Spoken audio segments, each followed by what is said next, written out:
Mais non, j'avais absolument pas du tout conscience de l'impact réel de mon alimentation sur mon quotidien, sur mon corps. C'était presque devenu une sorte de défi personnel que de vouloir aller jusqu'au bout et se dire là, ça me faisait aussi du bien. C'était ouais, du bien psychologiquement de me dire là, je suis en maîtrise, en compréhension et en même temps en réelle amélioration d'un peu tout. Et c'était assez magique.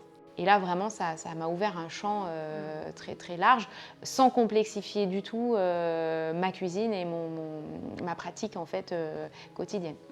Les changements en eux-mêmes étaient en fait agréables, peut-être difficiles au départ, et finalement, ça devient agréable. Déjà pour le changement lui-même, parce que c'est des changements qui sont sains et qui sont logiques et qui sont cohérents et dont on sent bien finalement qui vont apporter que du bien et que du bon. Oui, parce qu'en fait, on s'autorise pas forcément à essayer des choses qui... pourquoi pas en fait. Bonjour Marion et merci de me recevoir chez toi. Aujourd'hui on est ensemble parce que tu vas nous partager une aventure qu'on a faite ensemble, puisque du coup t'es passé d'un quotidien rythmé par la fatigue, les douleurs digestives, inflammatoires, des problèmes cutanés, etc. et surtout un système immunitaire à plat à un quotidien aujourd'hui avec de l'énergie, du bien-être, beaucoup moins d'impact de l'inflammation sur ton quotidien. Et on est ensemble ici pour que tu témoignes de cet accompagnement qu'on a fait ensemble. Mais pour commencer, est-ce que tu peux simplement te présenter, nous partager qui tu es et voilà, nous dire comment tu te sens aujourd'hui ? Oui, bonjour Laura, donc moi je suis Marion, je vis en famille avec mon conjoint et 2 adolescents. Je suis enseignante, mais j'ai une vie assez mouvementée, on bouge beaucoup, on voyage un peu les vacances, on part souvent le week-end, on visite la famille. Voilà, donc c'est vrai que je ne suis pas forcément toujours à la maison. Ouais, c'est un rythme assez fort. Enfin, tu bouges, ouais, t'es censée être pleine d'énergie. Comment tu te sens aujourd'hui, par exemple, Alors par rapport à ça ? aujourd'hui, je suis effectivement pleine d'énergie et avec plein d'envie et peu de choses qui m'arrêtent. Si on fait un petit... on rembobine à avant que tu rejoignes l'accompagnement. Quelles étaient tes problématiques en fait ? Pourquoi tu as voulu rejoindre l'accompagnement ? Quels étaient les impacts sur ton quotidien ? Quels étaient les problèmes à résoudre qui font que tu t'es tournée vers moi ? Pourquoi en fait ? Comment était ton quotidien à ce moment-là ? Alors, c'était un quotidien qui est, tu parles de remonter à longtemps, Oui. On peut remonter à très très longtemps, parce qu'en fait, d'autant que je me souvienne, j'ai toujours eu ces problèmes-là, donc j'ai toujours eu des gros problèmes de ventre, avec des douleurs abdominales quasiment à certaines périodes tous les soirs, et vraiment une vie compliquée par ça. Et en fait, j'étais allée voir à l'époque, il y a quand même un certain nombre d'années, une gastro-entérologue qui m'a du coup diagnostiqué le syndrome du côlon irritable, me donnant une solution médicamenteuse quotidienne que je n'ai pas forcément fait perdurer, parce que pour moi, ce n'est pas une solution. Et en m'expliquant qu'en fait, il n'y avait pas grand-chose à faire et que ça serait comme ça toute ma vie, avec potentiellement des moments de crise, voilà, qu'il faudrait effectivement gérer avec les médicaments. Et donc, je me suis simplement habituée à vivre avec ce symptôme-là. Ça se marquait par quoi ? À quoi ressemblait ton quotidien ? Alors, des douleurs abdominales tous les soirs, vraiment assez fortes.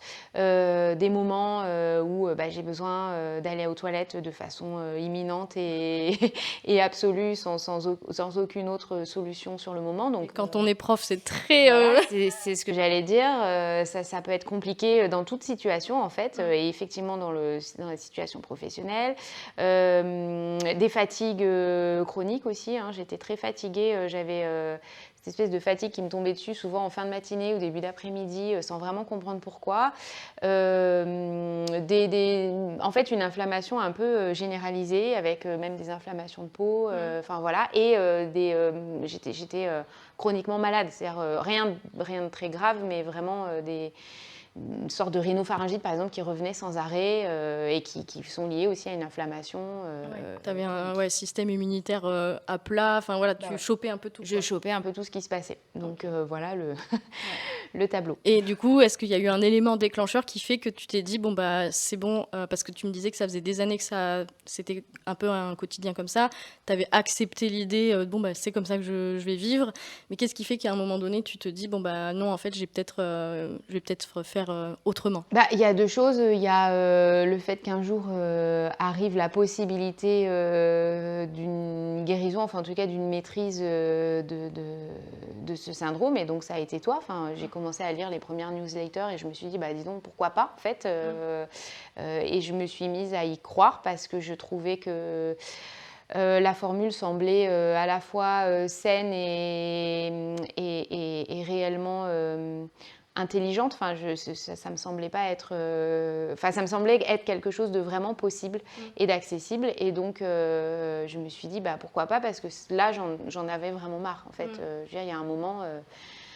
Voilà, il y a des moments, enfin, il y a un moment dans la vie où on peut plus, on aimerait être tranquille, libéré de certaines choses qui voilà. Et tu ne nous l'as pas dit, mais du coup, tu as aussi l'élément déclencheur tu es rentrée dans ta quarantaine. Ouais. Est-ce que tu sens un impact de ça sur ton corps, sur ton, on va dire, pas ta silhouette, mais en tout cas sur ton rapport à ton corps, etc. Est-ce que ça peut avoir été aussi un élément déclencheur selon toi ou pas ? Oui, c'est possible parce en ce qui me concerne, je me suis jamais trop regardée et c'est vrai que voilà, depuis les 40, allez, un petit peu avant, 39 déjà, j'ai vu que mon corps changeait, ce qui était quelque chose auquel j'étais pas forcément préparée. Alors tranquillement, il y a rien d'effroyable. C'est vrai que mon corps a changé et surtout, il est devenu beaucoup moins maîtrisable entre guillemets ou compréhensible que ce qu'il était jusqu'à présent. Ouais.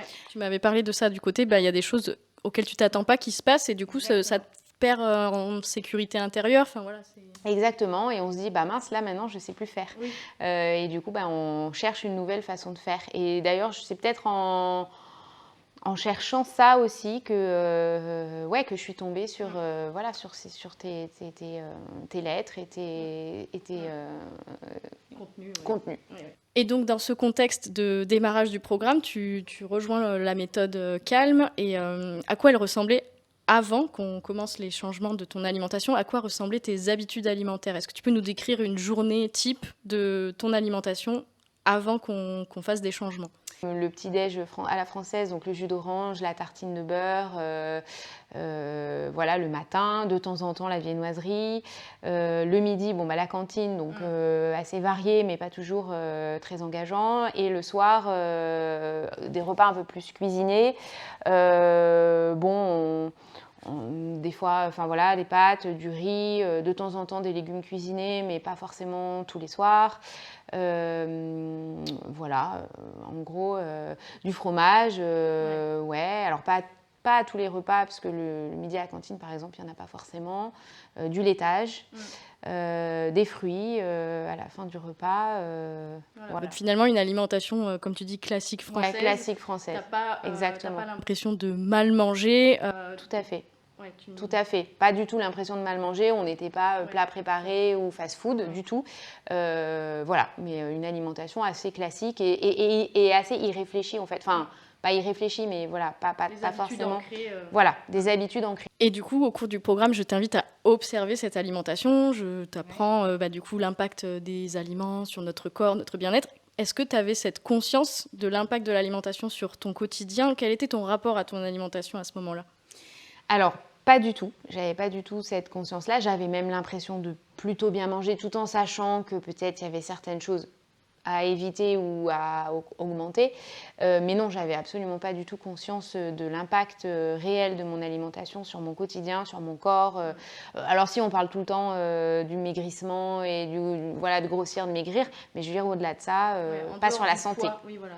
Pas du tout sur la santé. Et ça, c'est vraiment le premier truc que tu m'as appris.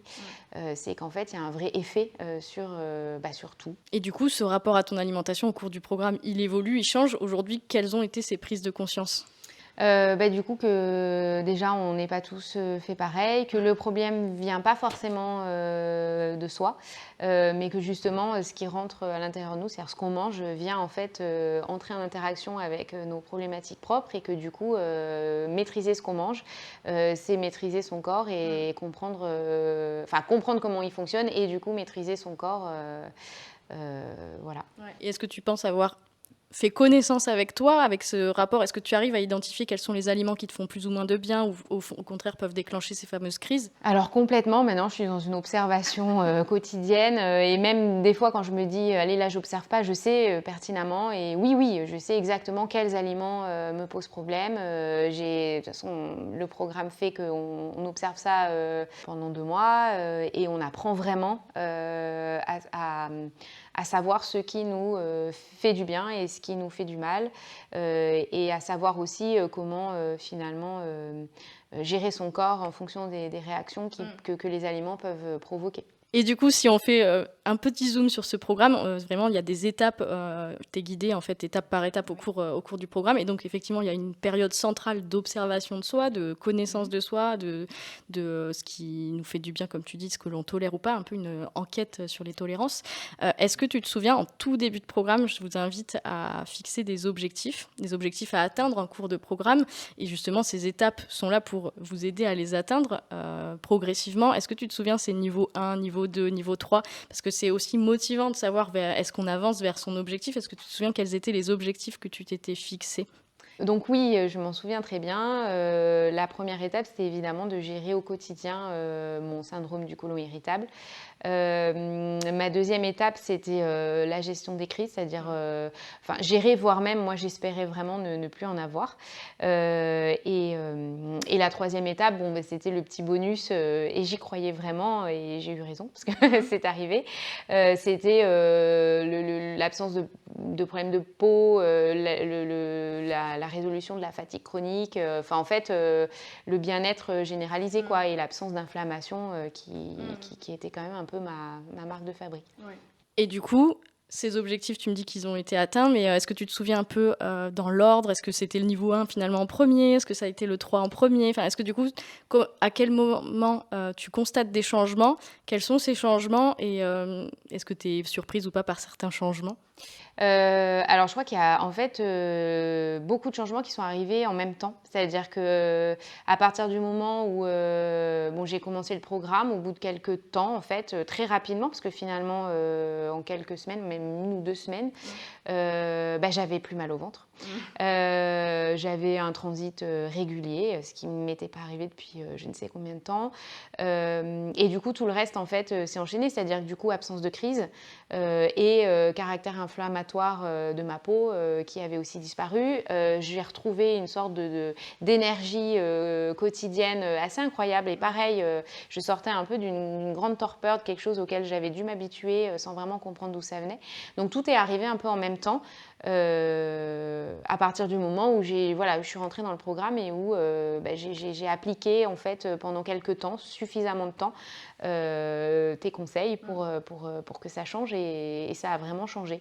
Ouais, et du coup, est-ce que ça t'a motivé pour poursuivre? Parce qu'au final, ça, c'était les premières étapes. Il y a quand même beaucoup de choses qu'on fait au cours du programme. Donc, est-ce que ça t'a donné cet élan justement de pouvoir poursuivre, continuer au fur et à mesure du programme? Alors oui, la preuve, c'est que je suis allée jusqu'au bout du programme. Oui, clairement. Et puis vraiment, c'était presque devenu une sorte de défi personnel que de vouloir aller jusqu'au bout et se dire là, ça me faisait aussi du bien.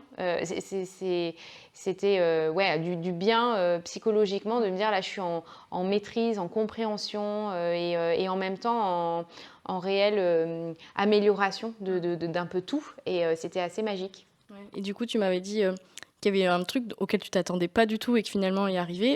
Est-ce que tu peux nous raconter? Alors, c'est qu'en fait, au bout de quelques semaines, je me suis aperçue que ma morphologie avait légèrement changé et en bien. J'étais beaucoup moins. En fait, les rondeurs que j'avais un peu prises à la quarantaine et dont je comprenais pas forcément l'origine, parce que je n'avais pas changé mon alimentation justement, avaient complètement disparu. Mon ventre était plus du tout gonflé et j'avais retrouvé un peu une silhouette qui est la mienne depuis toujours et que j'avais un peu perdue sans savoir vraiment ni d'où ça venait, ni comment faire pour en tout cas réguler, quoi.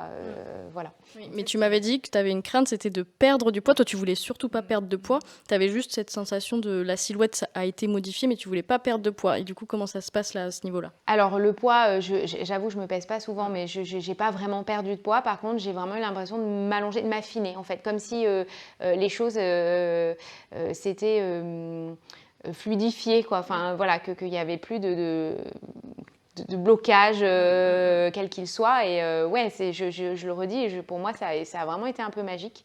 Et je me suis dit, en fait, même après 40 ans, on peut maîtriser, sans partir forcément dans une torture, voilà, simplement maîtriser ce que le corps devient. Ouais. Voilà. Parce que du coup, c'est vrai que c'est quelque chose qui se passe dans le programme, c'est qu'il y a des personnes, vraiment, l'impact sur le poids n'est pas du tout le même selon les personnes. Il y a des personnes qui ont pris du poids. Toi, tu as plutôt été stabilisée, mais juste tu as eu une répartition différente, en tout cas, de la masse graisseuse, etc. Mais en fait, quand d'autres personnes, elles, fondent vraiment, mais parce que voilà, ça dépend, comme tu dis, au départ, tu as quand même une alimentation plutôt équilibrée, mais on modifie l'inflammation, on modifie voilà, les types d'aliments qui te correspondent, et c'est plutôt le fait d'aligner ton alimentation à toi qui te fait... Alors voilà, pour moi, c'est ça, c'est qu'en fait, finalement, on réagit tous différents, peut-être parce que justement, on mange pas si bien que ça, et que quand on se met à manger, comme tu dis, aligner l'alimentation sur ce qui doit être, et ben, on devient ce qu'on doit être aussi, en fait. Non, mais c'est tout. Ouais, t'es revenue toi. Voilà, je suis redevenue moi-même, ou en tous les cas, oui, voilà, avec un corps qui me correspondait davantage. Ah oui, et aussi, grande révolution pour moi quand même, c'est l'absence totale du début du programme plus on a commencé à la rentrée. Donc c'était la période de l'hiver où tout le monde tombe malade sans arrêt. Et moi, je suis quand même une spécialiste, comme je te le disais tout à l'heure au début de l'interview. J'étais quand même malade chroniquement. Et alors là, révolution totale, je n'ai rien attrapé jusqu'à Noël. Voilà, donc ça c'était la première fois depuis je ne sais plus combien d'années que je n'avais pas ma rhinopharyngite à répétition, une grippe, ou les maladies, parce que je suis prof, donc je bosse avec des gamins, et du coup je chope à peu près tout ce qui passe, pardon. Et là vraiment, mais pas du tout, pas une seule fois. Ouais, voilà. Donc là tu sens que finalement ton alimentation te soutient face aux maux de l'hiver, en fait. Complètement. Et je suis tombée malade, étrangement, après la semaine Noël en famille, où l'alimentation a été complètement différente. Donc voilà, à un moment, il n'y a pas de... Voilà, il n'y a pas de mystère. Finalement, tous ces niveaux, tu les as atteints. Aujourd'hui, tu te sens... en tout cas, tu es alignée avec ces objectifs que tu t'étais fixés. Est-ce que tu arrives à te rappeler la Marion d'avant le programme de... Pourquoi cette Marion, elle n'avait pas trouvé à résoudre ses problèmes? Est-ce que tu avais tenté des choses quand même? Quelles étaient tes tentatives de solutions face à tes problèmes? Qu'est-ce que tu avais essayé? Et pourquoi tu n'avais pas réussi finalement à atteindre tous ces objectifs-là toute seule? Alors, déjà, Laura n'existait pas dans mon monde. J'ai tenté il y a plusieurs années, parce que bien évidemment, j'en ai déjà eu marre. Donc, j'ai tenté il y a plusieurs années d'aller voir donc, une allergologue. Parce qu'évidemment, je suis sujette à des allergies. C'est pas étonnant pour le terrain inflammatoire que j'ai. Et du coup, elle m'avait donné une solution, proposé une solution, imposé une solution. Et du coup, c'était de changer complètement, radicalement mon alimentation et de supprimer définitivement le gluten et le lactose. Et elle m'avait dit, je me rappelle de cette phrase, de toute façon, c'est tout ou rien. Donc, elle m'avait dit, si vous mangez un tout petit peu, ça ne sert à rien. C'est soit vous arrêtez tout, soit c'est pas la peine. J'étais ressortie de là pas très motivée. Je ne voyais pas comment c'était possible de changer la base de mon alimentation comme ça du jour au lendemain, sans aucune solution, sans aucun accompagnement, sans rien en fait, juste cette phrase. Parce que est-ce qu'à ce moment-là, tu sais identifier où est-ce qu'il y a du gluten et du lactose? Est-ce que tu vois dans ton alimentation ce que ça représente? Alors, quand elle me l'a dit, oui, je me suis tout de suite... J'ai pensé à deux trucs. J'ai pensé blé, fromage. Voilà, ça s'arrêtait là, quoi. Ouais. Donc, évidemment... ce que tu aimes beaucoup. Ce que j'aimais beaucoup. Ce que j'aime beaucoup et qu'on mangeait quand même pas mal. Et en France, on mange quand même, en fait, pas mal de gluten et de lactose. Voilà. Et donc, si on te dit tu l'enlèves à vie, ça fait quel effet? Bah, c'est simple, je ne l'ai pas fait.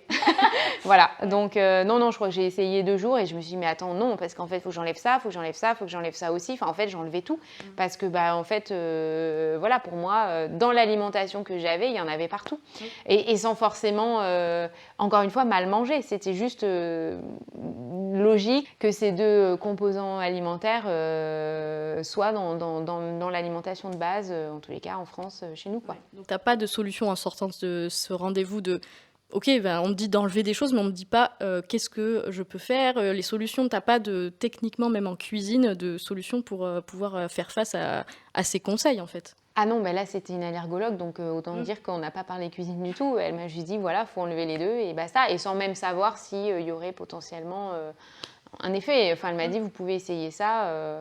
Voilà, parce que c'est habituellement ce à quoi les gens peuvent être allergiques, etc. Ouais. Donc Mais voilà. c'est souvent à ça qu'on associe. En fait, j'ai remarqué que vraiment une erreur, une confusion, c'est qu'on associe alimentation anti-inflammatoire à on supprime le gluten et le lactose. Ce que j'ai fait, je suis tombée là-dedans, moi, dans ce piège-là. Et effectivement, surtout quand on te dit c'est à vie, et en fait, tu associes une suppression, donc on retire quelque chose, et en plus à vie, donc moi j'avais la sensation d'avoir un vide intérieur et une angoisse de mais par quoi je vais remplacer si on me dit pas. Et donc moi, c'est vrai qu'après, au fur et à mesure, j'ai élargi et bâti ma méthode autour de l'alimentation anti-inflammatoire où on va plutôt ajouter des choses et où on va pas supprimer. En fait, dans ma méthode, il n'y a rien d'interdit à vie et c'est aussi peut-être ça qui t'a parlé parce qu'on peut quand même avoir un peu d'aliments, mais on va travailler sur comment on tolère le gluten et le lactose ou comment on identifie les aliments qui habituellement contiennent du lactose pour qu'il n'y en ait plus ou qu'il y en ait moins ou qu'il y ait moins d'impact, que le gluten soit digérable. Donc, est-ce que tu dirais que cet accompagnement, ça t'a donné ces solutions, ces clés-là à ce niveau-là, au niveau de la cuisine? Bah, complètement. Déjà, j'ai appris comment cuisiner encore pas mal de choses sans gluten, mais en ayant l'impression finalement de faire avec du gluten. Enfin, je veux dire, le même genre d'aliments, mais en passant par d'autres choses. Et donc, est-ce que l'accompagnement t'a apporté ces clés par rapport à la cuisine pour ne pas te sentir perdu face à ces, on va dire, ajustements alimentaires en termes pas restriction, mais en tout cas, on retire un temps, en tout cas, on a retiré dans le programme quand même le gluten, le lactose, mais est-ce que tu as réussi à avoir assez de confiance avec les méthodes de cuisine pour pouvoir ne pas te sentir frustré, ne pas avoir cette sensation de, en fait, je me prive de tout ce que j'aime? Alors oui, complètement, parce qu'on a retiré, mais tu as remplacé par plein de choses que je connaissais pas du tout. Et du coup, ben, en fait, on supprime pas vraiment, on remplace et on apprend aussi à faire des choses qu'on savait pas faire. Donc ça, sur ça, clairement, c'est un apprentissage total et une vraie richesse parce que vraiment, la suppression finit par ne plus exister vraiment, parce que du coup, tu nous guides énormément là-dessus et tu nous expliques aussi comment faire, dans un premier temps sans gluten, sans lactose, puis en remettant un petit peu, ou en tous les cas à dose qu'on peut maîtriser, gérer, etc. Donc non, ça c'était vraiment précieux. Et du coup, dans ma méthode, il y a quand même des techniques culinaires, justement pour mieux tolérer, ou en tout cas mieux travailler avec les produits qui peuvent contenir du gluten, du lactose, mais en tout cas des techniques culinaires qui font qu'on les digère mieux et on les tolère beaucoup mieux. Ça demande des petites techniques de cuisine. Quel était ton niveau en cuisine, ton rapport à la cuisine? Parce qu'on a parlé de ton rapport à l'alimentation, mais est-ce que ton rapport à vraiment la cuisine, pas juste je réchauffe des aliments ou je cuis simplement des aliments, mais quel était au début du programme ton rapport à la cuisine? Comment tu as vécu ça, cette phase en cuisine?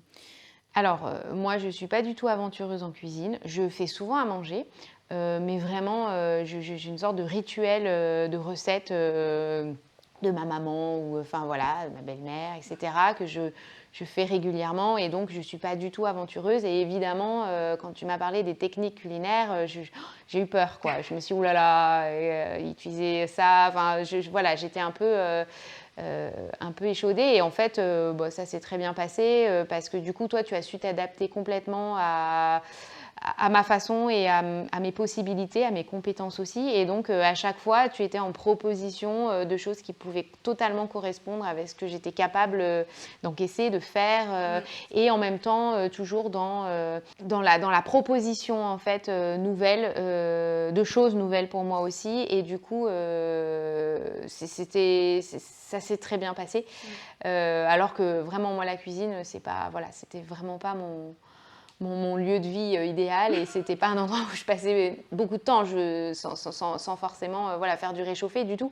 Mais voilà, non, ton accompagnement a été très précieux pour ça, vraiment. Ouais. Oui, parce qu'en fait, il y a plusieurs niveaux que je propose. On a soit le parcours avec les recettes détaillées où on peut juste suivre pas à pas le guide et appliquer les recettes, ou pour celles qui sont plus qui n'ont pas envie de se lancer dans tout ça, juste les aliments, entre guillemets, conseillés de la semaine, etc., les préparer, mais des modulables, tout est modulable pour qu'on puisse associer, créer des assiettes, ne pas s'ennuyer en cuisine et dans l'assiette non plus. Toi, tu as vraiment plutôt été dans ce parcours-là de la cuisine basique, mais est-ce que ça a eu quand même donc, les effets que tu attendais au niveau du plaisir en cuisine aussi, parce que toi, t'es quand même, tu disais pas aventureuse en cuisine, mais au niveau de l'alimentation, c'est important quand même pour toi manger.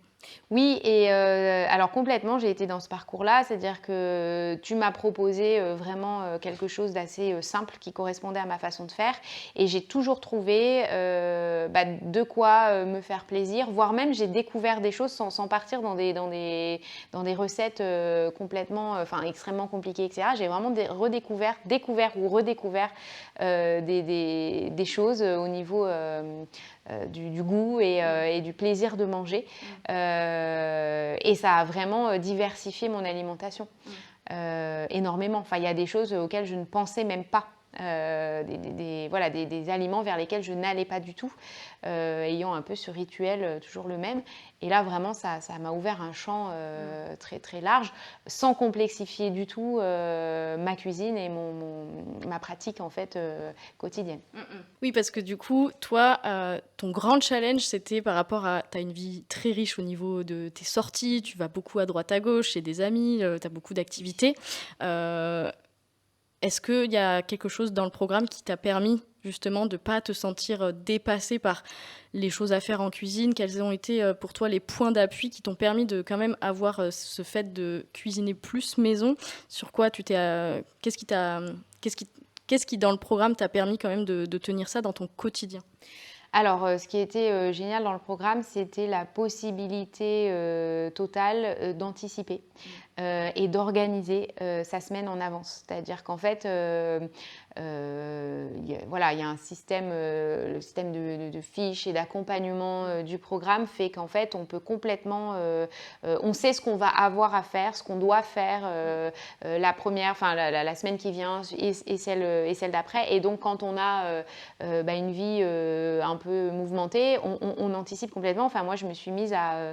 par exemple, j'ai arrêté de manger à la cantine pour pouvoir respecter justement le cadre du programme. Déjà, ça m'a fait un bien fou, en fait. Non, mais vraiment, parce que bon, la cantine, c'est quand même pas génial. Et du coup, je me suis organisée très bien... des sessions cuisine toujours assez simples, sans vraiment me prendre la tête. J'étais accompagnée, je savais exactement ce que je devais faire, comment je devais le faire. Je pouvais anticiper sur mes courses, que moi, il faut vraiment que les choses soient anticipées, organisées, donc ça m'allait très bien. Et du coup, j'ai toujours été en mesure, je veux dire, même quand j'allais dans ma famille, à Montpellier, etc., j'ai toujours été en mesure soit d'amener les choses dont j'avais éventuellement besoin, soit de demander, soit même... par rapport au repas servi, de pouvoir adapter parce que justement j'étais au courant, je savais ce que je devais faire ou ne pas faire, enfin manger ou ne pas manger plutôt. Et donc non, vraiment très pratique et tout à fait applicable en fait, même avec une vie alors mouvementée, je ne suis pas non plus Tomb Raider, mais je veux dire, c'est vrai qu'on bouge pas mal. Et le fait de ne pas être chez soi, ça peut être un inconvénient. Et en fait, il y a moyen, grâce à ton programme et à la façon dont tu proposes les choses et dont on est systématiquement, non seulement dans l'anticipation, mais en plus dans la vision de ce qui va être la suite. Déjà, c'est psychologiquement rassurant parce qu'on sait ce qui va arriver et on sait pourquoi on fait ça. On voit les étapes, toutes les étapes, etc. Il y a vraiment, tout est clair et expliquer, montrer tout de suite. Donc, on sait où on va. Ça, je pense que c'est vraiment important. Et en plus, voilà, pour des gens qui ont besoin de s'organiser, c'est jouable, quoi. Vraiment, facilement. Et donc là, tu nous racontes que finalement, ça s'est bien passé. Tu avais ces petites craintes vis-à-vis de tes aliments fétiches qu'il allait falloir peut-être mettre de côté un temps et les craintes de passer plus de temps en cuisine. Finalement, quels ont été tes défis? Parce qu'il y a quand même eu des choses, des challenges auxquels tu as été confrontée. Est-ce que tu te souviens quels ont été les petits moments un peu plus délicats mais qui t'as quand même dépassé? Donc oui, je me rappelle très bien. Le premier gros défi, ça a été la suppression du pain. Pour moi, c'était le matin, pour le petit déjeuner. Pour moi, c'était quand même un peu ma base alimentaire du petit-déj. Et puis, le côté très gourmand de ce premier repas qu'on aime généralement bien. Et en fait, étonnamment, c'est ce que je tiens le mieux aujourd'hui. C'est-à-dire qu'en fait, mon petit-déj, ça y est, j'ai mon nouveau rituel et ça pose plus aucun problème. Tu m'as expliqué quoi finalement mettre en place. Et en fait, j'en ai besoin, j'en ai envie. Et maintenant, ce petit déjeuner est devenu celui que je préfère et que j'applique au quotidien sans difficulté. Je pense même plus à ce qui se passait avant. Alors, ça ne veut pas dire que de temps en temps, je ne remange pas ma tartine de pain le week-end, etc. Mais je veux dire, ça n'a plus du tout le même effet, évidemment, puisque c'est très ponctuel et que voilà. Et deuxième défi, c'était le défi des courses parce que tu me demandais d'aller chercher des choses que je ne connaissais pas. Et en fait, alors là, c'est pareil, au début, un peu panique à bord. Et finalement, je m'y suis tenue. Et petit à petit, en fait, il faut juste se laisser le temps d'entrer dans une nouvelle dynamique parce qu'en fait, et dans de nouvelles habitudes, parce que maintenant, je sais exactement où acheter mes aliments, les ingrédients dont j'ai besoin. Et c'est presque devenu c'est devenu un rituel super agréable et une sorte de quelque chose d'assez ludique finalement. Je vais grappiller un peu. Non, mais c'est un vrai plaisir. Je sais qu'en plus, ça va forcément procurer du bien-être. Et donc, c'est vraiment devenu un plaisir d'aller grappiller dans tel magasin et tel magasin les aliments, de faire plus souvent mes courses aussi, finalement, d'être sur quelque chose, un rythme qui est différent et qui est devenu tout à fait intégré et facile. Ouais, voilà. Donc finalement, ces défis n'en sont plus aujourd'hui. C'est juste la première fois, en fait, on a cette appréhension du changement. Mais en fait, un changement, si c'est juste pour dire, on change, ça n'a pas d'intérêt. Mais si le changement apporte un changement, c'est-à-dire apporte des améliorations dans ta vie, dans ton quotidien, est-ce que tu penses que c'est ça qui fait que ça t'a ensuite motivé à poursuivre là-dedans, dans relever ces défis? C'est certain. Et j'irais même jusqu'à ajouter que les changements en eux-mêmes étaient en fait agréables. Peut-être difficiles au départ et finalement ça devient agréable déjà pour le changement lui-même parce que c'est des changements qui sont sains et qui sont logiques et qui sont cohérents et dont on sent bien finalement qui vont apporter que du bien et que du bon. Et donc, si on fait ce témoignage aujourd'hui, c'est parce que maintenant, tu es en autonomie, tu as terminé le programme, donc bravo à toi pour ça déjà, mais ça fait 3-4 mois à peu près que tu as terminé, que tu es en totale autonomie, que voilà, tu fais plus du tout appel à moi pour poser des questions, enfin tu me poses plus de questions alors que tu me posais beaucoup de questions. Et aujourd'hui, comment ça se passe? Est-ce qu'au niveau de la cuisine, au niveau des routines, est-ce que tu as trouvé une routine en cuisine ou comment ça se passe maintenant que tout est maintenant automatisé, enfin en tout cas tu es en totale autonomie, comment ça se passe de ton côté?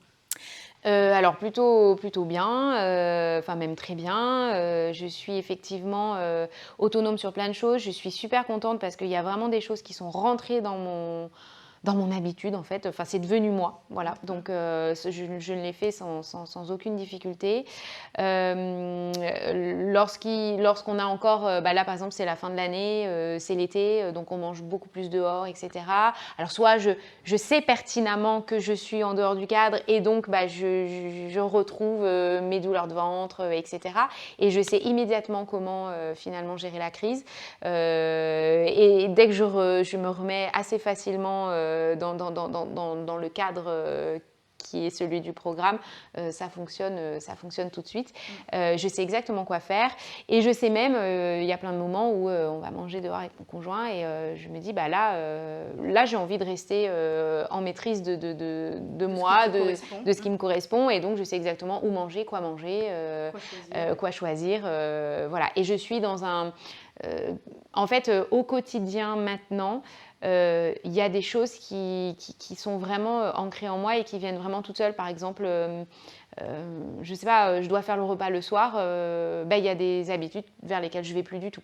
Voilà, c'est naturel, c'est normal, c'est encore une fois cohérent et je l'applique sans aucun problème. Ouais. Et du coup, un des défis, tu me parles de beaucoup le fait que tu sois en famille avec des ados, pré-ados et tout. Est-ce que eux, ils ont suivi aussi ou pas par rapport à ces changements? Parce qu'au final, tu fais pas plein de repas différents pour chacun. Comment ça se passe? Alors, ils ont suivi, ils sont obligés, parce que de toute façon, comme c'est moi qui fais à manger, voilà. Oui, ils ont complètement suivi. Et j'ai fait absolument les mêmes repas pour tout le monde. Je ne suis même pas sûre qu'ils se soient rendus compte d'une grande différence. De temps en temps, ils se sont dit, tiens, ça, on n'avait jamais mangé. Tiens, ça, c'est quelque chose dont on n'avait pas l'habitude. Et d'ailleurs, ils ont plutôt apprécié le changement un peu et la diversification. Mais non, alors là, il n'y a vraiment eu aucun souci. J'ai même pas eu de remarques à faire là-dessus, enfin de remarques moi à faire là-dessus ou à expliquer quoi que ce soit, voilà, ça allait. On peut très bien avoir en tête, une des vraiment visions qu'on peut avoir de l'alimentation saine, etc., c'est que ça n'a pas de goût, que c'est pas gourmand, etc. Comment tu as vécu, toi? Parce que toi, tu as besoin d'avoir ce rapport à l'alimentation gourmande, réconfort et tout. Les ados, c'est très comme ça aussi. S'ils ont un rapport à l'alimentation, est-ce que ils ont aimé ce qu'ils ont mangé? En fait, oui, parce que finalement, j'ai pas... je veux dire, tu m'as changé plein de choses. Et en fait, comme c'était en cohérence avec mes compétences et la façon que j'avais de faire, ça n'a pas changé fondamentalement les choses. Et ce que tu proposais est toujours, de toute façon, dans toutes les recettes que tu as proposées, celles que j'ai pu pratiquer, il y a toujours une recherche de goût. C'est-à-dire que tu as quand même toujours été dans le... Enfin, je veux dire, tu es cuisinière avant tout, j'ai envie de dire, et tout ce que tu proposes, ça va vers le plaisir de l'alimentation. Il y avait rien de... C'était pas aride comme cuisine, il n'y avait rien d'aride, et tout ce que tu m'as toujours proposé, il y avait toujours vraiment une recherche de goût, une variété des aliments, des ingrédients, et on était dans quelque chose de finalement beaucoup plus savoureux que ce que je pouvais faire. Et je te dis, le cuisinant malgré tout à ma façon, donc peut-être en simplifiant certaines choses, il n'y a pas eu de soucis avec les enfants, voilà, vraiment pas du tout à ce niveau-là. Ouais, donc ce qui pouvait être un défi, encore là une fois, n'en a pas été un. Non, vraiment là, il n'y a pas eu de soucis là-dessus. Et du coup, on est sur la fin de ce programme, la fin de ce témoignage, etc. Et qu'est-ce que tu aurais envie de dire? On va essayer de se placer dans une discussion entre toi et toi, c'est-à-dire toi aujourd'hui et la Marion d'il y a, on va dire, 6 mois. Et du coup, ça parlera peut-être à ceux qui sont en train de nous écouter, qui sont peut-être dans cette situation de cette Marion d'il y a 6 mois. Qu'est-ce que tu lui dirais sur cette méthode, sur comment ça s'est passé et de pourquoi ça a été pour toi finalement bénéfique? Qu'est-ce que tu dirais à cette personne ou à cette ancienne Marion pour faire ce retour sur cette méthode? Alors moi, je parlerais vraiment d'une révélation, de quelque chose. J'ai employé le mot magique à plusieurs reprises. Je le pense vraiment, parce qu'en fait, mais ouais, il y a vraiment... la transformation est magique parce qu'elle arrive assez simplement, parce qu'on suit des conseils très ciblés et très précis. Donc ouais, de la magie, une libération. Ouais. Une vraie libération, et la libération vient aussi de la maîtrise, c'est-à-dire que finalement, ça peut être contradictoire et en fait pas du tout. Le fait de maîtriser, de comprendre son corps, c'est tellement libératoire que ça en devient jubilatoire justement. Et non, c'est un vrai plaisir. Voilà, alors ouais, du coup, c'est vrai que tu as dit le mot magique plusieurs fois et moi je dis justement que attention, je n'ai pas de baguette magique, parce qu'en fait il n'y a rien qui est... c'est pas, ça tombe pas du chapeau, quoi. Hein. C'est vraiment très réfléchi et puis il y a des étapes à respecter. Et puis c'est plutôt de la connaissance et ça s'appuie beaucoup sur la science, etc. Donc effectivement, mais le sentiment, toi, que que tu retrouves, cette sensation que tu retrouves de l'ancienne Marion, en fait, tu disais que tu avais l'impression de t'être perdue par rapport à comment tu étais avant, etc. Donc finalement, c'est ça qui paraît magique, mais la méthode, elle ne l'est pas. Non, non, non, pas non, la méthode est pas. Non, non, justement, j'ai parlé à chaque fois de précision, de richesse, de vraiment d'un guidage absolument minutieux et réfléchi. Non, je parle de magie dans la transformation évidente que ça amène, alors qu'on n'est pas. J'ai pas fait de régime, je me suis pas mise à faire des choses qui étaient complètement, je sais pas, extraordinaires en fait. J'ai juste mangé différemment. J'ai juste mangé différemment, avec un guidage absolument efficace. Et encore une fois, je parle de cohérence. Voilà, il y a vraiment quelque chose d'évident aussi, une évidence en fait. Voilà. Et du coup, alors à cette ancienne Marion, tu lui dis quoi? Parce que là, elle est en train d'hésiter, elle sait pas quoi faire, elle se dit, elle y croit pas à ce moment-là que ça peut se passer comme ça. Tu lui dis quoi? Je lui dis fonce, fonce et essaye parce que ça marche. Oui, parce qu'en fait, on s'autorise pas forcément à essayer des choses qui, pourquoi pas en fait. Voilà, c'est tellement simple et évident. Je veux dire, avec toi, ça l'a été. Et vraiment, non, faut vraiment essayer. Moi, j'avais rien essayé, enfin, à part voilà, un rendez-vous chez un médecin. Mais je veux dire, honnêtement, en lisant déjà tout ce que tu donnais comme information, j'avais vraiment, j'y croyais, en fait, vraiment. Et j'ai eu raison d'y croire parce que voilà, ça fonctionne super bien. Et pour conclure, en fait, on a parlé beaucoup de nutrition, d'alimentation, de l'impact sur le corps, etc. Est-ce que tu dirais que cette aventure, ce qu'on a fait ensemble dans ce programme, ça a eu un impact en dehors de l'alimentation, des changements alimentaires? Est-ce que tu vois une différence? Est-ce que tu te sens différente ou pas? Est-ce que tu as évolué en dehors de la cuisine et de l'alimentation? Alors, je veux dire, il était temps, mais j'ai grandi. C'est génial parce qu'en fait, je m'écoute davantage, sans que ça soit devenu non plus une sorte de hantise quotidienne, pas du tout. Je m'écoute, je m'entends, je me comprends. C'est ce que tu m'as proposé de faire, un arrêt dans ma vie qui me permettent de me comprendre, enfin de m'écouter d'abord, de me comprendre et ensuite d'avancer bien mieux et de façon bien plus apaisée et que ce que j'étais en fait jusqu'à présent. Bon, génial. C'est l'objectif de toute façon de ce programme, c'est nourrir le calme. C'est on apprend à se nourrir, à respecter ses besoins, mais c'est aussi à réapprendre à se nourrir soi, enfin, en fait, se nourrir, aligner sa vie, etc. Et prendre le temps de faire cette pause. En fait, c'est une parenthèse, ce programme. C'est un petit moment. Ah, ok, je sais plus trop, mon corps ne réagit pas comme j'aimerais. Ok, pause, on regarde, on fait un petit état des lieux et après on redémarre. En fait, là, tu es reparti sur une nouvelle route. Là. Exactement. Et je sais plus qui a dit ça, mais c'est une phrase qui m'a souvent marquée. On est ce qu'on mange. Et donc, je suis devenue ce que je mange. Ouais. Voilà. Trop bien. Et du coup, est-ce que ce serait cette phrase qui résumerait le programme? Parce que j'allais te poser la question, comment tu résumerais cette aventure en une seule phrase? Ouais, finalement, ça serait ça, on est ce qu'on mange. Et donc, il faut quand même faire attention à ce qu'on mange. ça peut être intéressant. Ouais. Voilà. Et, on est un chamallow. On devient un chamallow. Et tu es quoi aujourd'hui? Alors, je suis quoi aujourd'hui? Je suis des noix. Des noix. Des petites noix et un œuf. Et alors, ça donne quoi? Non, mais me pose pas la question, parce que tu aujourd'hui, c'est trop compliqué. C'est trop drôle. Une noix, mais non, mais c'était bien, ce passage est drôle. Et je suis une noix, je pense beaucoup plus. Ça a une forme de cerveau. Tu es une noix, du coup. Je suis une noix, je sais pas ce que ça veut dire, mais je suis une noix et je me sens très, très noix et très bien en noix. Voilà. J'adore l'image.